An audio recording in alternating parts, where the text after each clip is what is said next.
I don't want to say it was a bad night for Izzy because it takes away from Strickland, but he didn't look good, right? He didn't. He didn't.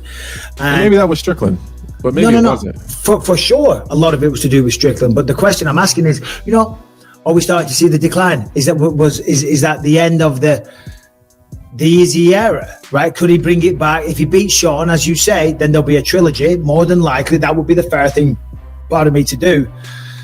And then once you lose the belt, and once you start losing, you got a history of losing, and you've lost 2 out of your last 3 now, and then 3 out of 4. All those other guys are really good. Do you know what I mean? And by the way, Izzy was so impressive the way that he rebounded against Pereira, and I had so much respect for him. Do you know what I mean? So you got to remember that that's what he was capable of. He got finished in round 5, came back, finished in round 2 against the guy that was the bogeyman. So we got to give Izzy the props.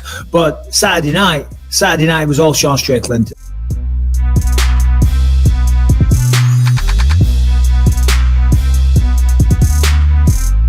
Sean would have not had this experience. He would not have had this approach. He would not have this confidence had he not taken that ass kicking from Alex Pereira. As tough as that was for him to swallow in that moment, it looked like a number 1 contendership loss. The things that he learned that I need to respect against a superior striker, it's that match is what led him to be able to do that to Adesanya on Saturday night. Can you elaborate on that? What do you mean by that? Well, Sean goes out there and when I talk about Sean, I talk from a very personal standpoint because I spar with this guy every single day. He keeps his hands down, not where you want him. He does this with his hands. Now, you'll see this stance a lot in boxing. You've only seen it twice in MMA that's gone well. Chuck Liddell and Sean Strickland. Guys are not supposed to hold their hands like this unless you have a 16-ounce glove on that changes all the opportunities. So he then puts himself right in the fire at all times. He'll throw kicks at you at all times in stand. If you throw a kick, you got to get offline. More importantly, you throw something, the kick is the last thing to go as a distraction. Sean makes these little tiny mistakes because he likes it. He likes to dare the opponent the whole time. I dare you to hit me. I dare you to take me down. He really learned and he fought a lot smarter fight. He gained confidence as that Izzy fight went on.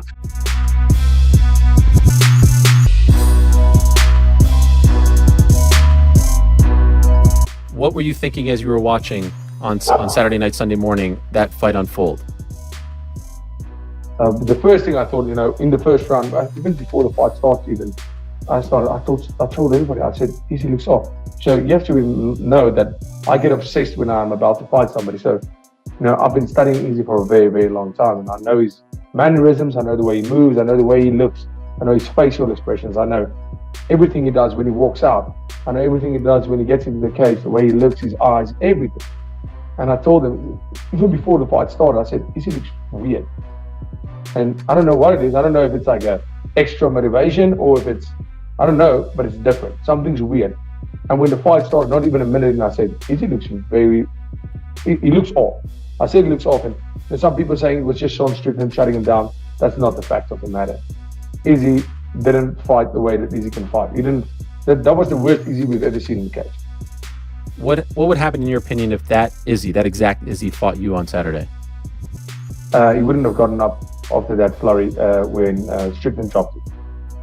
So it would have ended in the first? 100%. And so 100%. If I fought that version of Israel Adesanya, that fight, do you think Robert Whittaker would have beaten that version of Adesanya? Yes. That fight went a round and a half with me and Whittaker. There's no way we would have seen the second round.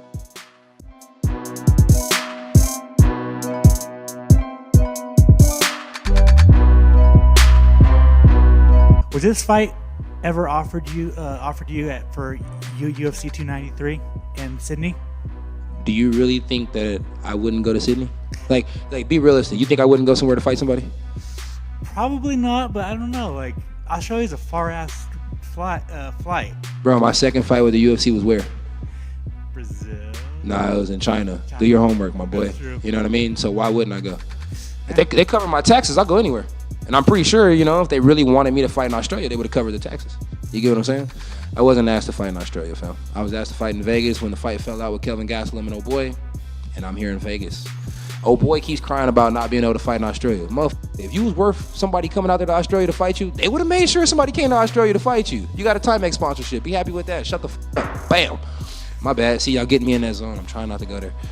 The much-awaited rematch between Alexa Grasso and Valentina Shevchenko goes down this Saturday as the fight is set for the main event at Noche UFC. While in the co-main event, Kevin Holland makes a quick return to face Jack Della Maddalena, and you can watch the entire Noche UFC event live and free on ESPN+. So do not wait. Click the link in the description and sign up for ESPN Plus today.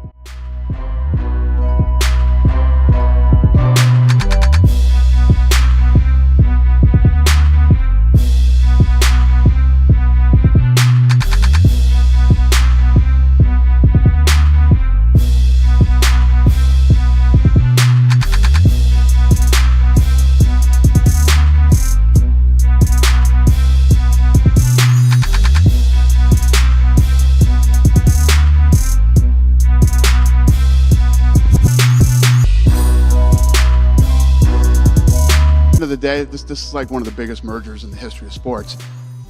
We've been kicking ass for however many years now. The WWE is doing well, and I mean, I say this to you guys every year, but this just takes the whole sport and everything to a whole different level. And I flew out to that thing last night and did it this morning, and it was actually really, really cool. It was cool to be a part of, and I'm excited about the future and what we're going to do. And I always am, regardless. But after this merger, I mean, we're so much more powerful than we were yesterday. Get your thoughts on it. Epstein Lawrence said something to ESPN today. He said, where we want to get is where every UFC fan is a WWE fan and every WWE fan is a UFC fan. Do you see similarities in the fan base, and how achievable is that goal?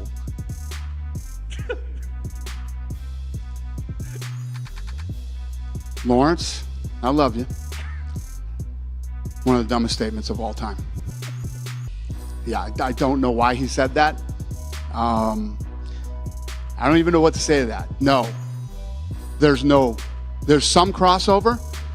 Some people like WWE, some people like UFC, some people like both. I don't think there's ever going to be a day where we turn every UFC fan into a WWE fan or every WWE fan. What's beautiful about the synergy between these two fan bases is they are very completely opposite. There's very little crossover. And again, maybe he was misquoted. I hope that's the case, because I could not disagree with him more.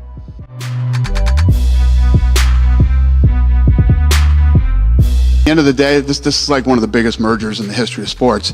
WWE and UFC have merged with IMG WME to be a multi-billion-dollar deal. Pretty epic.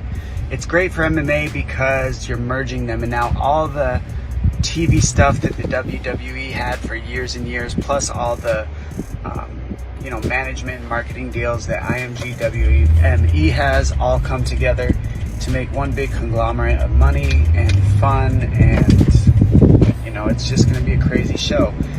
What's going to happen is you're already seeing the guys like O'Malley and the guys like McGregor, and a lot of these guys are already talking trash to the WWE guys since the beginning, dressing like them, going over the top, being those personas, and that is what the people pay to watch. So why wouldn't the UFC just cross over and turn into that?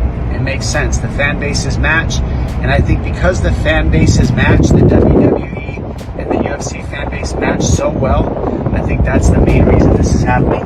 They're just going to piggyback off one another, and MMA fighters now get to be WWE wrestlers, but actually fight it out for real. Quite a twist.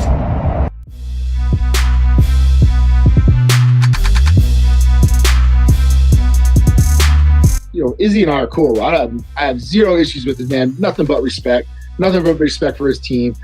So it was nice to have a moment with him because all fight week long, you know how the tension is between teams and fights and fighters and this and that. But I don't partake in any of that stuff. That's none of my business. I'm not trying to sell a fight.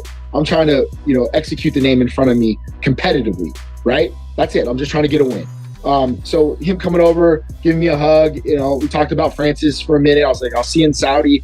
And that was the first thing he actually said to me. He's like, he goes, you saved that man's life, E. And I was like, yeah, how so? He's like, you kept calling out my reads, man. He goes, I heard you every time I would set something up. I heard you yell it. you know, and I was like, I appreciate that, man, because he's a wizard. He really is. And I've learned a lot. I've learned a ton by studying this man over the years. And, you know, he's allowed me to adapt not only offensively, but, you know, he's helped my mind's eye defensively as well. So, you know, I love Izzy, man. I love his style. You know, he's one of the best to ever do it, to be quite honest with you. So it was nice to have that moment with him.